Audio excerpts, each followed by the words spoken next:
Sure. My name is Scot Scala.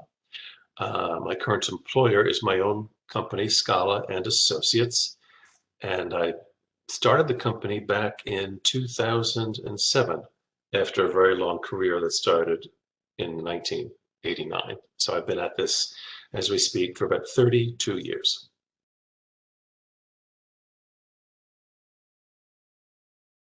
Yes, I've been in the grant profession all of those 32 years, but also have incorporated some other development areas along the way.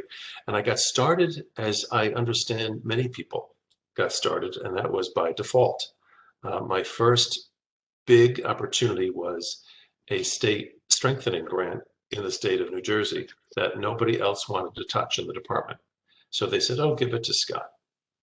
And I didn't know any better, so I said, "Sure, why not?"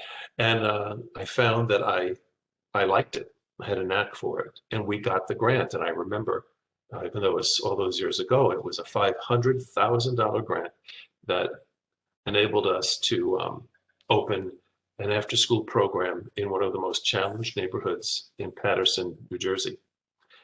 So challenging that the program, which was in the evening, I would drive in and have to park behind barbed wire, and an armed guard would take me to the site. But through this wonderful program, we provided after-school programming to hundreds of children in this particular area of Paterson, New Jersey. And to the best of my knowledge, that program still continues today. Project Safe, that's what it was called.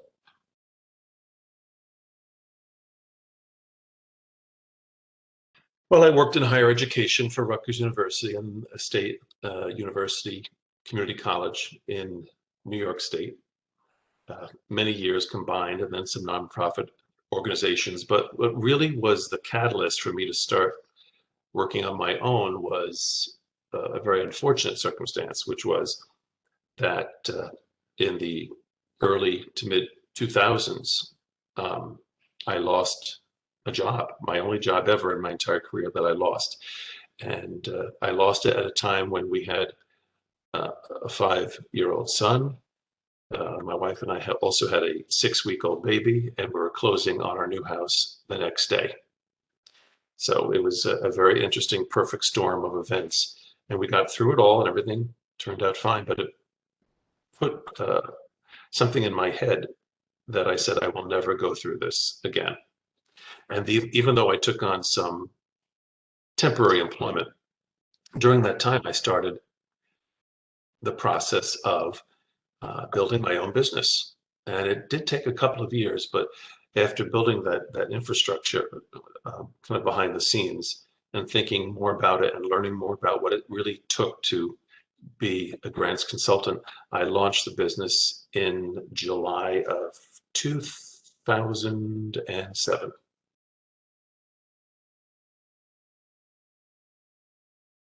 I think what people find most surprising about what I do is not so much about what I do, but about what I know. After 32 years, I know a lot. And then how that translates to what I do is the important connection that I try to impart to the clients. So it all starts not so much with what I do, but what I know, and how what I know can help them to better their own knowledge, and also that we could work in partnership with each other to bring about some positive benefit for the organization and the constituents it serves.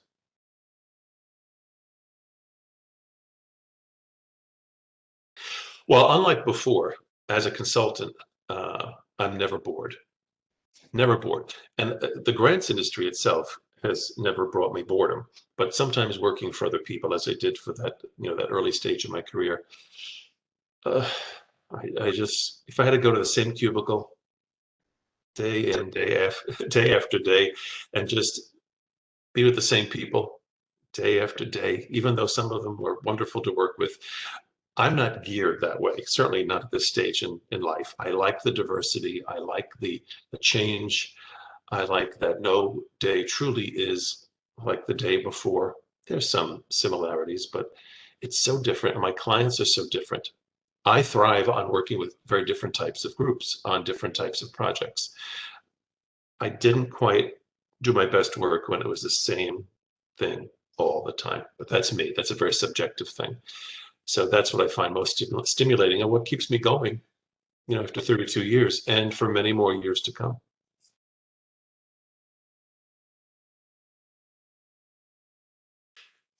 Well, to answer that question, I'll first tell you that when I started, there was no education around this.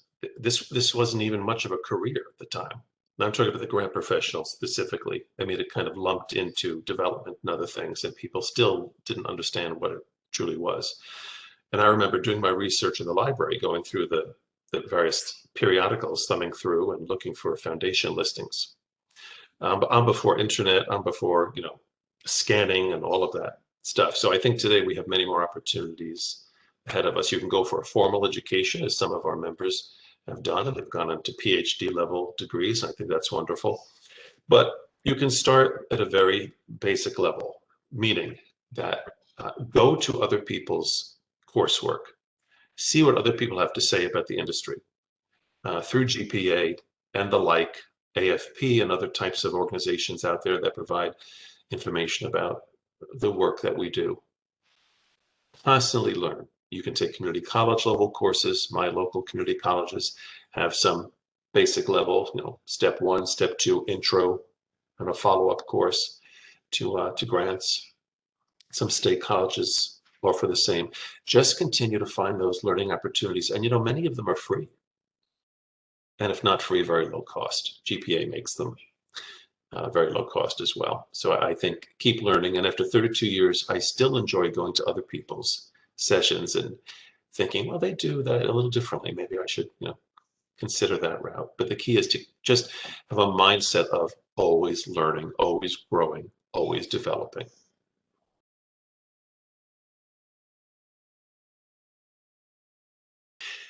Well, I have to give credit to where I think it all started. And I came from a childhood and from, later on growing up, a family that was self-employed, and my ancestors were all self-employed, having emigrated from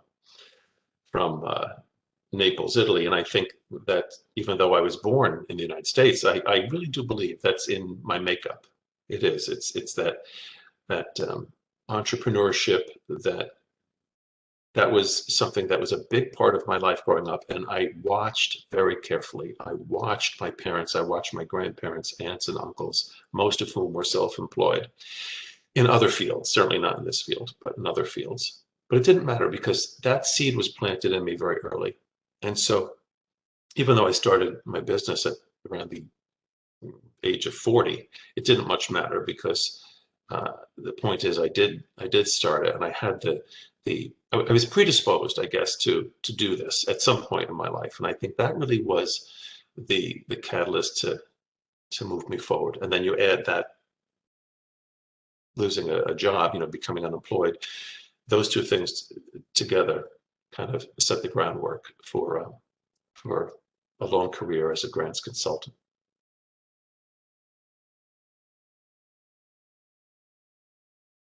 I think when you're starting out and you want to be a grant professional, find any opportunity to write. Volunteer, don't be afraid of volunteerism.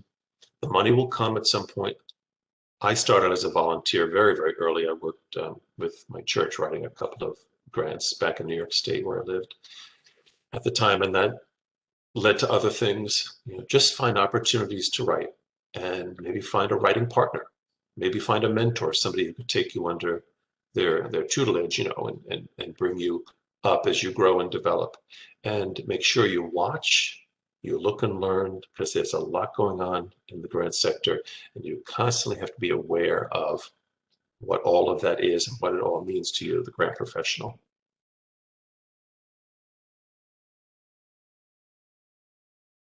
Well, I'm so glad that so many newbies are coming into the field.